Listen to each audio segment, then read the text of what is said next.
얼마 전에 이제 우리 교회와 같은 이름의 책이죠.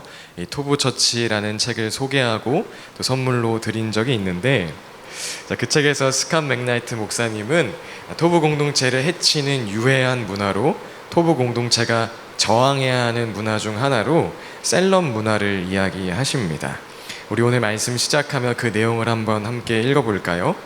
함께 읽겠습니다. 시작. 셀럽 문화의 발전은 하룻밤에 이루어지지 않는다. 그것은 목사가 명성을 향해 강력한 야망을 품을 때 시작되지만 회중이 그 야심을 지지하지 않는 한 뿌리를 내리지 못한다. 유감스럽게도 많은 사람들이 그들의 목사가 어느 정도 영적 영웅이나 셀럽이 되기를 바란다. 그들이 보여주려는 이미지와는 달리 셀럽 목사들은 너무나 자주 타인을 실제로 섬기지 않는다는 점에 주목해야 한다. 이는 그들이 자신을 우월한 존재로 여기기 때문이다. 그들은 그들이 섬기는 교회 사람들 위에 또는 그 너머에 있다. 그런 자리에 앉아있는 사람들은 자신이 교인들보다 낫다고 생각하지 않을 수 없다. 그들은 그런 존재로 대우를 받다가 결국 실제로 그렇다고 믿기 시작한다. 네. 목회자 본인과 또 교회 공동체는 목회자가 예수님과 같은 그런 겸손한 모습을 가진 사람이 아니라 강력한 영향력과 카리스마를 가진 셀럽이 되길 은근히 바라는 그런 경향이 있는데, 이는 결국 서로를 섬기며 함께 자라가야 하는 교회의 건강성을 해치게 만들 수 있다는 것이 우리 에베소서 말씀은 다음과 같이 기록하는데요. 우리 함께 큰 목소리로 읽어보겠습니다. 시작. 몸은 어리신 그리스도께 속해 있으며 몸에 갖추어져 있는 각 마디를 통하여 연결되고 결합됩니다.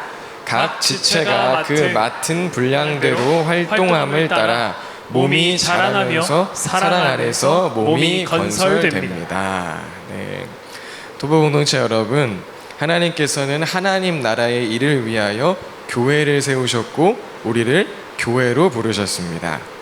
자, 그런데 그 교회는 그리스도의 몸이라는 특징을 가지고 있고, 그리스도의 몸된 교회는 한 사람만 주목되는 것이 아니라 각 지체가 그 맡은 분량대로 활동함을 따라 사랑 안에서 함께 자라가는 그런 공동체가 되어야 한다는 것입니다. 특정 신체 부위만 크게 자라면 기형이 되듯이 그리스도의 몸된 교회 또한 특정한 사람, 특정한 역할만 주목되는 것이 아닌 모두가 함께 자라가야 한다는 것이죠. 자, 우리는 지금 계속해서 사도행전을 나누고 있는데, 사도행전 말씀도 바울 한 사람, 어떤 베드로 한 사람을 주목하게 하는 것이 아닌 바울을 통해 베드로를 통해 일하신 그 성령 하나님을 주목하게 하며, 또한 하나님 나라의 일은 한 개인에게 속한 것이 아니라 공동체로 확장되는 것임을 우리에게 계속해서 보여주고 있습니다. 자, 그 대표적인 장면 중 한 장면이 바로 오늘 본문 안에 나타나고 있다고 말할 수 있습니다. 자, 오늘 말씀은 바울의 2차 전도행이 끝나고 이제 3차 전도행으로 이어지는 그 중간 지점에 아볼로의 이야기를 소개하고 있는데요. 자, 이를 통해 사랑 안에서 자생하는 초대 공동체의 모습, 함께 자라나는 교회의 모습을 우리에게 보여주고 있습니다. 자, 그렇다면 오늘 본문을 통하여서 우리가 발견할 수 있는 그리스도의 몸된 공동체의 특징, 한 사람이 셀럽되는 것이 아니라 함께 자라가는 그 공동체의 특징은 무엇일까요? 자, 첫 번째 특징은 서로가 서로의 퍼즐 조각이 되어주는 공동체입니다. 서로가 서로의 퍼즐 조각이 되어주는 공동체입니다. 자, 먼저 오늘 본문은 아볼로에 대해서 다음과 같이 기록하는데요. 우리 함께 읽어보겠습니다. 시작. 그런데 알렉산드리아 태생으로 그는 말을 잘하고 성경에 능통한 사람이었다. 그는 이미 주님의 도를 배워서 알고 있었고 예수에 관한 일을 열심히 말하고 정확하게 가르쳤다. 네. 자, 오늘 본문은 아볼로가 알렉산드리아 태생이라고 기록하고 있는데 이는 지금으로 말하자면 강남 8학군 출신이다라고 표현할 수 있겠습니다. 자, 알렉산드리아는 헬레니즘 시대 가장 큰 도서관을 보유하고 있는 학문의 중심지이자 유대 공동체적으로도 유명한 유대인 철학자 필로가 활동한 지역이고 또 히브리어로 기록된 구약 성경을 헬라어로 번역한 이 70인역 성경이 탄생한 곳일 정도로 많은 학자들이 모여있던 곳이기 때문이죠. 자, 그리고 이어서 아볼로는 말을 잘하고 성경에 능통한 사람이자 주님의 도를 배워서 알고 예수에 관한 일을 열심히 말하고 정확하게 가르치는 사람이라고 오늘 본문이 우리에게 알려주고 있습니다. 제가 학문적 연구를 통하여서 구약 성경 자체에 능통할 뿐만 아니라 구약 성경이 말하는 그 메시아가 예수님이라는 사실 또한 알고 있던, 그걸 또 전파하던 사람이 이 아볼로였다는 것이죠. 자, 그런데 스펙으로나 그 학문의 깊이로나 완벽해 보이던 이 아볼로에게도 한 가지 문제가 있었습니다. 자, 그것은 그가 요한의 침례밖에 알지 못했다는 것이죠. 우리 25절 하반절 말씀 함께 읽어보겠습니다. 시작. 그렇지만 그는 요한의 침례밖에 알지 못하였다. 네. 자, 그렇다면 여기서 요한의 침례밖에 알지 못했다는 것은 어떤 의미일까요? 자, 우리가 크게 두 가지 정도로 생각해 볼 수가 있는데요. 첫째는 예수님에 대한 지식적인 알은 있었지만 예수님과의 인격적인 만남은 없었다라고 볼 수 있습니다.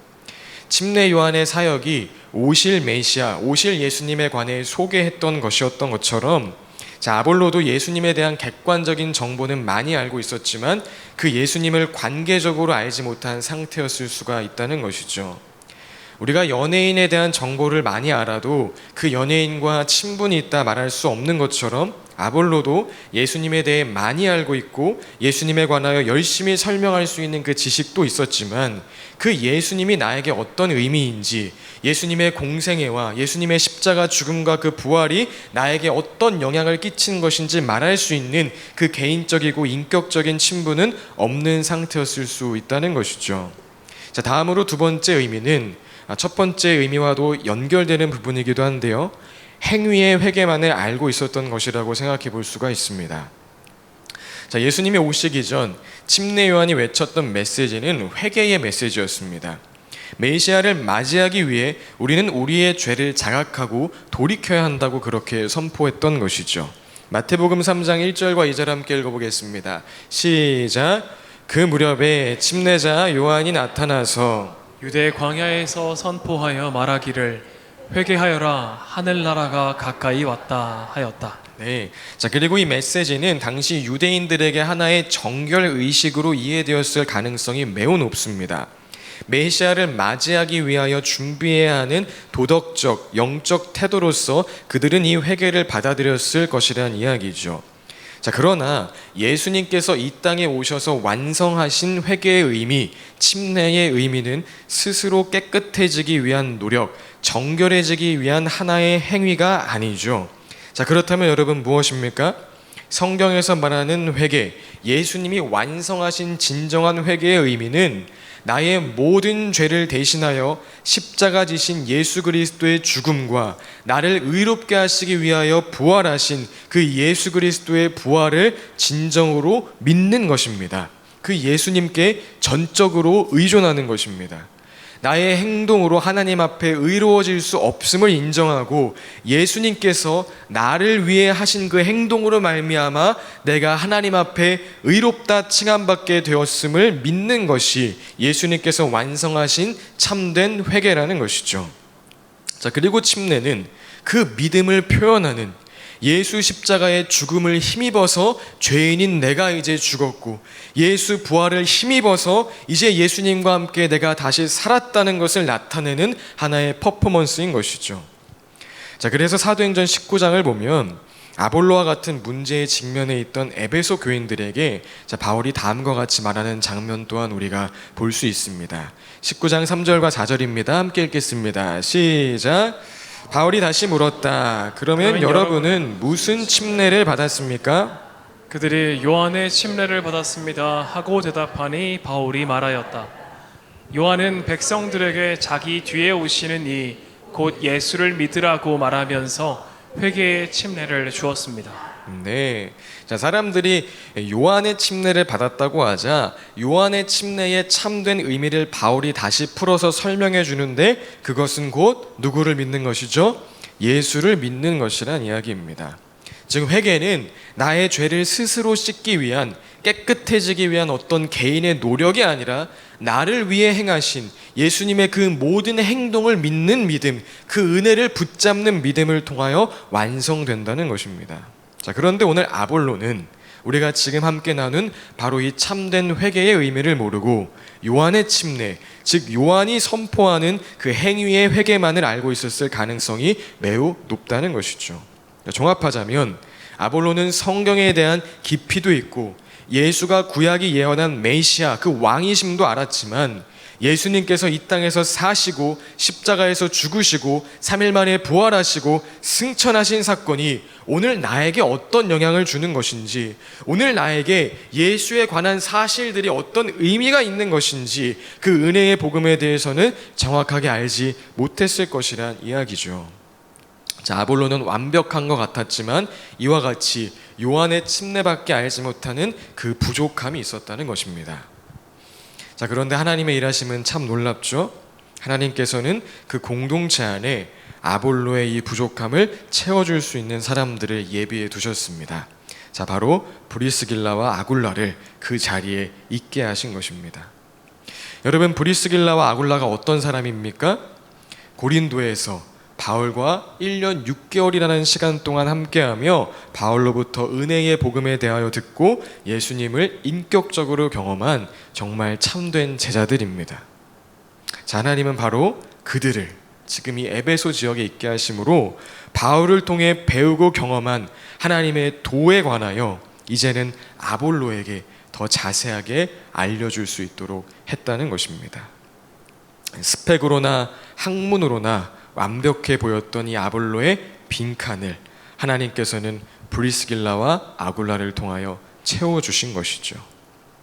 자, 그리고 이 일이 있고 나서 얼마 지나지 않아 아볼로는 아가야 지방, 특별히 2차 전도여행의 마지막 행선지였던 고린도로 파송되었다고 오늘 본문이 기록하고 있는데요. 자, 이번에는 고린도에 도착한 아볼로가 고린도에 있는 신도들에게 큰 도움을 주게 됩니다. 우리 18장 27절 말씀 우리 함께 읽어보겠습니다. 시작. 아볼로는 아가야로 건너가고 싶어 하였다. 그래서 신도들이 그를 격려하고 그쪽 제자들에게 아볼로를 영접하라고 편지를 보냈다. 그는 거기에 이르러서 이미 하나님의 은혜로 신도가 된 사람들에게 큰 도움을 주었다. 네. 자, 여러분, 그렇다면 이미 하나님의 은혜로 신도가 된 사람들에게 아볼로는 어떤 큰 도움을 주게 되었을까요? 자, 앞서 나누었던 아볼로의 학식, 그 성경에 능통했던 아볼로의 실력이 이번에는 고린도 신도들에게 큰 도움을 주게 됩니다. 자, 무슨 말인가 하면 고린도 교회 성도들은 주로 이방인, 즉 헬라인들로 구성되어 있었기 때문에 이들은 예수님에 대한 성경적인 지식이 부족할 수밖에 없었습니다. 아무런 자격과 조건 없는 나를 대속하신 예수 십자가의 공로와 나를 자녀 삼아주신 하나님의 은혜를 체험하긴 했지만 이를 뒷받침하는 성경적 근거와 그 말씀의 능력이 부족했다는 것이죠. 따라서 이들은 고린도에 있는 유대인들이 구약 성경을 들이밀면서 너희가 믿는 예수는 가짜다라고 말할 때에 흔들릴 수밖에 없었을 것입니다. 자, 예를 들어 메시아가 저주받아 죽는다는 것이 말이 되냐? 이사야가 예언한 메시아의 왕국이 아직 오지도 않았는데 너희는 왜 예수가 메시아라고 말하는 거냐? 율법을 지키지 않고 구원을 말하는 것은 성경을 무시하는 거다. 와 같이 이 유대인들이 성경을 근거로 공격해 들어올 때면 이방인 그리스도인들은 그 앞에 속수무책일 수밖에 없었을 것이란 이야기죠. 자, 그런데 이제 알렉산드리아 태생으로 말을 잘하고 성경에 능통한 아볼로, 이제는 요한의 침례를 넘어 예수 그리스도의 은혜의 복음까지 깨닫고 경험한 아볼로가 그들과 함께하게 되므로 아볼로가 이방인 그리스도인들이 대응하지 못했던 그 유대인들의 공격을 성경적 지식을 통해 논리적으로 반박해 줌으로써 그들에게 큰 도움을 주게 되었다는 것입니다. 자, 그래서 이어지는 28절은 다음과 같이 기록하고 있죠. 우리 함께 읽어보겠습니다. 시작. 이미 하나님의 은혜로 신도가 된 사람들에게 큰 도움을 주었다. 그가 성경을 가지고 예수가 그리스도이심을 증명하면서 공중 앞에서 유대 사람들을 힘있게 논박했기 때문이다. 네. 아볼로가 성경을 가지고 예수가 그리스도이심을 증명하면서 공중 앞에서 유대 사람들을 힘있게 논박한 것이 이미 하나님의 은혜로 신도가 된 이 고린도 사람들에게 큰 도움이 되었다는 것입니다. 예수님에 대한 지식적인 알은 있으나 관계적인 알미 부족했던 아볼로는 브리스길라와 아굴라를 통해 예수님에 관한 내용이 아볼로 본인에게 어떤 의미가 있는 것인지 그 은혜의 복음에 대해 알게 되었다면, 지금 하나님의 은혜로 신도가 되었지만 예수님에 대한 지식적인 알미 부족하여 흔들리던 신도들은 아볼로를 통해 예수님에 대한 지적이고 신학적인 믿음의 토대를 갖추게 되었다는 것입니다. 지금까지 브리스길라와 아굴라가 아볼로의 빈칸을 채워주고 아볼로가 고린도 교회 성도들의 빈칸을 채워주었음을 나누었는데, 자, 바로 이처럼 함께 자라나는 공동체는 서로가 서로의 부족한 빈칸을 채워주는, 서로의 퍼즐 조각이 되어주는 그 특징이 나타난다는 것입니다. 미국 대각성 운동의 주역이었던 조나단 에드워드는 신앙감정론이라는 책에서 다음과 같이 말하는데요. 우리 그 내용 함께 읽어보도록 하겠습니다. 시작. 진리를 이해시키는 빛이 있는 곳에는 심령 속에 열정적인 감정이 작용하나 차가운 빛은 없이 뜨거운 열정만 있는 심령에게는 신령하거나 하늘에 속한 것이 있을 수가 없다. 마찬가지로 뜨거운 열정이 없이 차가운 빛만 있는 곳, 즉 머리는 개념들과 사변들로 가득 차 있지만 심령은 뜨거움이 없이 차디찬 상태로 있다면 그 빛 속에는 신적인 것이 존재할 수 없다. 여러분, 은혜를 강조하는 자는 은혜에 합당한 행위를 약화시킬 수가 있고, 행위를 강조하는 자는 우리를 위한 예수님의 행위를 죄 씻음의 도구 정도로 축소시킬 위험이 있습니다. 또 지적인 삶을 추구하는 자들은 예수님과의 관계적인 삶을 가벼이 여길 수가 있고, 관계적인 삶을 강조하는 자들은 편향적인 신앙에 빠지기가 쉽죠. 따라서 우리는 우리의 신앙은 이거냐 저거냐가 아닌, 지금 조나단 에드워드가 말한 것처럼 차가운 빛과 뜨거운 열정이 함께 있는 그 모습이 되어야 하는 것입니다. 자, 그리고 바로 이 은혜와 행함, 지적인 암과 관계적 삶의 균형 잡힌 신앙이 우리 안에 건강하게 자라나기 위해서는 교회 공동체 안에 오늘 본문에 나타난 바와 같이 다양한 모습의 사람이 있어야 하는 것입니다. 차가운 빛을 가진 사람도, 뜨거운 열정을 가진 사람도 있어서 서로가 서로의 부족함을 채워줄 수 있어야 하는 것이죠. 사랑하는 토부 공동체 여러분, 우리 토부 처치 또한 특성이 있는 교회가 아니라, 어떤 특별한 교회가 아니라 그리스도의 몸된 교회가 될 수 있길 바랍니다. 한 사람만 주목되어지는 것이 아니라 다양한 스타일의 사람들을 통해 서로가 서로의 부족함을 채워주며 건강하게 균형 있게 함께 자라나는 교회가 될 수 있기를 바랍니다. 자, 다음으로 오늘 본문에 나타난 함께 자라나는 공동체의 두 번째 특징은 겸손한 공동체였다고 말할 수 있겠습니다. 자, 앞서 함께 자라나는 공동체는 서로의 부족함을 채워주는 공동체, 서로의 퍼즐 조각이 되어주는 공동체라고 나누었는데, 자, 그렇다면 여러분, 우리는 어떻게 서로가 서로의 퍼즐 조각이 되어줄 수 있을까요? 자, 그것은 그리스도의 성품, 특별히 겸손한 마음이 있을 때 가능한 것입니다. 그리스도를 닮은 겸손한 마음이 우리 안에 있을 때에 다른 사람의 이야기를 겸손하게 들을 수도 있고, 다른 사람에게 겸손하게 말해줄 수도 있게 된다는 것이죠. 오늘 본문에 등장하는 아볼로, 또 브리스길라와 아굴라 부부가 그 겸손의 모습을 우리에게 잘 보여주고 있는데요. 자, 먼저 아볼로는 앞서 말한 것처럼 아주 훌륭한 엘리트였습니다. 자, 아볼로가 지금 에베소에 있는 것도 에베소 회당에서 아볼로를 강사로 초청했기 때문이라는 해석이 있을 정도로 아볼로는 아주 뛰어난 당대의 학식 있는 인물이었다는 것입니다. 자, 반면 브리스길라와 아굴라는 어떤 사람입니까? 성경 속에 등장하기 때문에 유명한 사람인 것 같지만 당시로서는 사실상 그냥 이름 모를 하나의 성도였습니다. 따라서 오늘 본문은 지금으로 생각해 보자면 박사 과정까지 공부한 유명한 목사님이 집회에 초청받아서 갔는데 집회가 끝난 후 한 성도님이 찾아와서 목사님이 전한 말씀에는 부족함이 있습니다 라고 말한 것이라고 생각해 볼 수가 있는 것이죠. 자, 그렇다면 여러분이 지금 만약 아볼로의 입장이라면 어떤 반응을 보이시겠습니까? 아마 대부분의 사람들은 불편한 기색을 드러내거나 그래도 조금 성숙한 목회자라면 앞에서는 잘 듣는 척하고 한쪽 귀로 듣고 한쪽 귀로 흘려보낼 것입니다. 자, 그런데 오늘 아볼로는 어떤 자세를 취하죠? 이후의 장면을 통해 우리가 유추할 수 있듯이 아볼로는 겸손하게 브리스길라 아굴라의 말을 듣고 또 겸손하게 배웠다는 것입니다. 자, 이처럼 아볼로에게는 자신의 스펙, 학식, 경험 모두 뒤로하고 상대방의 말에 귀를 기울이는 복음에 대해 알길 원하는 그 겸손함이 있었다는 것이죠. 또 브리스길라와 아굴라의 모습을 통해서도 우리는 겸손의 모습을 볼 수 있습니다. 오늘 브리스길라와 아굴라가 아볼로를 대하는 모습에서 우리는 정말 중요한 하나의 문장을 기억해야 하는데요. 자, 그것은 따로 그를 데려다가라는 말입니다. 여러분, 목회자 혹은 리더가 마음에 안 들 때 어떻게 할 수 있을까요? 여러 가지 방법이 있습니다. 공개적으로 그 목회자를 비판하거나 목회자를 대신하여서 사람들을 가르치기 시작하거나 자신의 옳음을 증명하기 위하여서 자신의 생각을 따르는 파를 만들 수도 있습니다.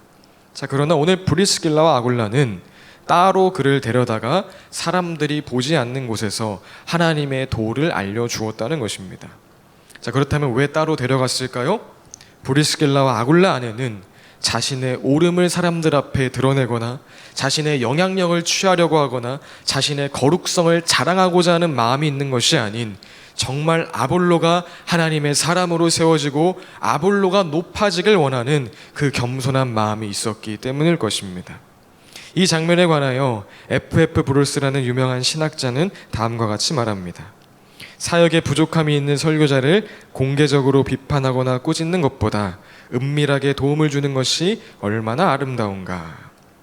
오늘 브리스길라와 아굴라 부부 안에는 자신의 옳음을 자랑하기 위해 자신의 거룩성을 드러내기 위해 타인의 부족함을 들추어내는 것이 아니라 한 사람이 온전하고 완전하게 성장할 수 있도록 은밀하게 도와주는 겸손하게 섬기는 그 아름다운 모습이 있었다는 것입니다. 사랑하는 여러분, 우리 교회 안에도 이와 같은 겸손함이 있길 바랍니다. 모두에게 아볼로와 같은 듣는 겸손함이 또 브리스길라와 아굴라와 같은 말하는 겸손함이 있길 바랍니다. 특별히 목회자와 성도들 안에 이와 같은 그림이 나타날 수 있기를 바랍니다. 도보 공동체 여러분, 목회자가 성경적으로 하나님의 도에 대해 복음에 대해 무엇인가 잘못 가르치고 있다고 생각이 드신다면 겸손한 마음으로 따로 데려다가 가르쳐 주시길 바랍니다. 옥상으로는 말고요, 좋은 곳으로 따로 데려다가 가르쳐 주시길 바랍니다. 또 저를 포함한 모든 목회자 또한 겸손하게 듣고 배우는 자세를 평생 가지고 살 수 있도록 중보해 주시길 부탁드립니다. 자, 그런데 그 겸손함은 어디서 오는 것일까요? 앞서 잠시 언급한 것처럼 그 겸손은 예수님으로부터 오는 것입니다. 구체적으로 말하자면 예수님의 높고 위대하심 앞에 설 때 우리는 아볼로처럼 겸손하게 듣게 되는 것이고요, 우리에게 보이신 그 예수님의 겸손을 실감할 때 우리도 브리스길라와 아굴라처럼 서로에게 겸손함으로 말할 수 있게 되는 것입니다. 자, 먼저 예수님의 높고 위대하심 앞에 선다면 우리는 아볼로처럼 겸손하게 듣게 될 것입니다. 여러분, 왜 새신자보다 교회를 오래 다닌 사람들이 다른 사람 말을 안 들을까요? 왜 성도들보다 목회자가 다른 사람들의 말에 귀를 닫을까요? 그것은 겸손의 반대말 교만 때문입니다. 그동안 예수님을 높이는 척하며 내가 깨달은 예수님에 관한 지식으로 사람들 앞에 나 자신을 높이고 예수님을 증언하는 척하며 내가 예수님에 대해 경험한 것으로 사람들 앞에 자신을 증명하는 삶을 살아왔기 때문에 다른 누군가 그동안 내가 깨닫고 경험한 것과 다른 빛깔의 이야기를 하면 예수님을 지키는 척하며 귀를 굳게 닫아버린다는 것입니다. 예수님을 이용하여 높아진 그 자리에서 물러나지 않기 위해 절대 남의 이야기를 듣지 않으려 한다는 것이죠. 자, 그런데 내 평생 알아가도 다 알 수 없는 예수 그리스도의 사랑, 영원토록 알아가도 다 알 수 없는 예수 그리스도의 그 아름다움, 그 은혜 앞에 선다면, 그 크심을 진정 인정한다면 어떻게 될까요? 내가 깨달은 것, 내가 경험한 것을 소중히 여기면서도, 나에게 주신 그 경험과 지식을 귀하게 여기면서도 동시에 그것만이 전부라고 고집할 수는 없게 될 것입니다. 예수 그리스도에 관한 것이라면, 복음에 관한 것이라면 나의 지식, 나의 경험과 다르다 할지라도 겸손하게 귀를 기울이게 되겠죠. 자, 우리는 지금 금요일마다 로마서를 계속 나누고 있는데, 지난주 대식 전사님께서 전해주셨던 본문 속에서 바울이 하나님의 구원 역사를 설명하다가 그 내용에 대해 밀도 있게 탐구해 나아가다가 인간의 이성으로는 다 헤아릴 수 없는 하나님의 깊은 뜻 앞에 감탄하며 그 찬양하는 장면을 우리는 확인할 수가 있었습니다. 우리 그 내용 함께 한 번 더 읽어볼까요? 시작. 하나님의 부요하심은 어찌 그리 크십니까? 하나님의 지혜와 지식은 어찌 그리 깊고 깊으십니까? 그 어느 누가 하나님의 판단을 헤아려 알 수 있으며 그 어느 누가 하나님의 길을 더듬어 찾아낼 수 있겠습니까? 누가 주님의 마음을 알았으며 누가 주님의 조언자가 되었습니까? 누가 먼저 무엇을 드렸기에 주님의 담례를 바라겠습니까? 만물이 그에게서 나고 그로 말미암아 있고 그를 위하여 있습니다. 그에게 영광이 세세에 있기를 빕니다. 아멘. 여러분, 책 한 권 본 사람이 가장 무섭다는 말이 있는 것처럼 얕은 지식은 잘못된 확신을 만드는 반면 어떤 분야든 깊이 있게 공부하고 탐구하다 보면 그 영역의 깊이와 크기와 아름다움을 보고 그 앞에 겸손해질 수밖에 없는 것입니다. 신앙도 마찬가지죠. 정말 예수님 알기를 갈망한다면, 정말 예수님을 사모한다면 우리는 그 밀도 있는 씨름 끝에 어떤 명쾌한 깨달음을 얻기보다는 다 알 수 없고 다 이해할 수 없는 하나님의 크심 앞에 서서 경탄하게 될 것이고, 바울처럼 경이감에 휩싸이게 될 것이고, 그 앞에 겸손한 마음을 갖게 될 것입니다. 그리고 바로 이 겸손의 마음이 아볼로처럼 듣는 마음, 듣는 자세를 만들 것이란 이야기입니다. 또 우리에게 보이신 예수님의 겸손을 실감할 때에 우리는 브리스길라와 아굴라처럼 서로에게 겸손함으로 말할 수 있게 될 것입니다. 여러분, 예수님께서 우리에게 보이신 그 겸손함에 대하여 한번 생각해 볼까요? 예수님이 우리에게 보이신 그 겸손은 우리를 살리시기 위하여, 우리를 세우시기 위하여 자신의 모든 것을 비우신 겸손이었습니다. 바울은 그리스도의 겸손에 대하여 빌립보서에서 다음과 같이 말하죠. 우리 함께 읽어보겠습니다. 시작. 여러분 안에 이 마음을 품으십시오. 그것은 곧 그리스도 예수의 마음이기도 합니다. 그는 하나님의 모습을 지니셨으나 하나님과 동등함을 당연하게 생각하지 않으시고 오히려 자기를 비워서 종의 모습을 취하시고 사람과 같이 되셨습니다. 그는 사람의 모양으로 나타나셔서 자기를 낮추시고 죽기까지 순종하셨으니 곧 십자가에 죽기까지 하셨습니다. 예, 그리스도께서 저와 여러분에게 보이신 겸손은 한 단어로 말하자면 자기 비움이라는 것입니다. 우리를 살리기 위해 할 수 있음에도 하지 않는 자기 비움이 예수 그리스도께서 저와 여러분에게 보이신 겸손이라는 것이죠. 우리에게 예수님의 거룩성을 자랑하며 예수님께로 올라오라 말씀하지 아니하시고 임마누엘, 우리에게로 오신 그 예수님, 십자가에서 내려와 모든 것을 끝장낼 수 있는 그 힘과 능력이 있음에도 불구하고 죽기까지 순종하신 예수님의 모습이 우리에게 나타난 예수님의 겸손이라는 것입니다. 그리고 바로 이 겸손을 우리가 알고 실감한다면 우리 또한 나의 우월감을 뽐내기 위해 다른 사람과 구별된 나의 거룩성을 자랑하기 위해 누군가에게 지적하고 이야기하는 것이 아니라 자기를 비워 상대방을 살리는, 상대방의 수준을 맞춰주는 그 정도가 아니라 가장 낮은 자리에서 상대방을 높여주는 그 겸손의 말을 할 수 있게 될 것이란 이야기입니다. 자, 그리고 이와 같이 예수님 앞에서 겸손한 공동체, 예수님의 모습을 닮은 겸손한 공동체가 오늘 본문 속에서 발견할 수 있는 함께 자라는 공동체의 두 번째 특징이었다는 것이죠. 도보 공동체 여러분, 예수님의 크심과 그 위대하심을 생각하고 또 우리를 위해 보이신 그리스도의 겸손을 생각해 보시기 바랍니다. 그리고 이를 통해 우리 또한 아볼로처럼 겸손하게 듣고 브리스길라 아굴라처럼 겸손하게 말하는 공동체가 될 수 있길 바랍니다. 말씀을 정리합니다. 자, 오늘은 아볼로의 이야기를 통해 교회 공동체는 한 사람이 주목되는 것이 아닌 함께 자라가는 공동체라는 것에 대해 나누었고, 함께 자라나는 공동체는 서로가 서로의 퍼즐이 되어주는 공동체, 또한 이 일을 가능하게 하는 겸손함이 있는 공동체, 겸손하게 말하고 듣는 공동체라는 것에 대하여 나누었습니다. 딱 내일이 되면 우리가 이 새로운 건물로 이전한 지 1년이 되는 날인데요. 여러분, 그동안도 우리가 함께 자라온 것처럼 앞으로도 오늘 이 말씀을 기억하며 함께 자라가는 토부 공동체 될 수 있길 바랍니다. 은혜와 행함, 예수님에 대한 지식적인 삶과 관계적인 삶이 균형 있게 건강하게 자라나도록 서로가 서로의 부족함을 채워주는 공동체, 이를 위하여 모두 예수 그리스도 앞에서 겸손하고 예수 그리스도의 겸손을 닮아 서로에게 겸손하게 말하고 겸손하게 듣는 그런 아름다운 토부 공동체 될 수 있게 예수님의 이름으로 축복드립니다. 주님 감사합니다. 특별한 교회, 특색이 있는 교회가 아닌 그리스도의 몸된 교회가 되게 하여 주시옵소서. 하나님, 여러 가지 모양과 여러 가지 생각을 가진 사람들이 모여 그리스도 은혜 아래에서 하나 되게 하시고 서로가 서로의 부족함을 채워주는 그런 교회 되게 하여 주시옵소서. 또한 이를 위하여 그리스도 앞에서 겸손하고 그리스도의 겸손을 배워서 아볼로처럼 겸손하게 듣고 브리스길라 아굴라처럼 겸손하게 말하는 그런 토북 교회 되게 하여 주시옵소서. 감사드립니다. 예수님의 이름으로 기도합니다. 아멘. 아멘.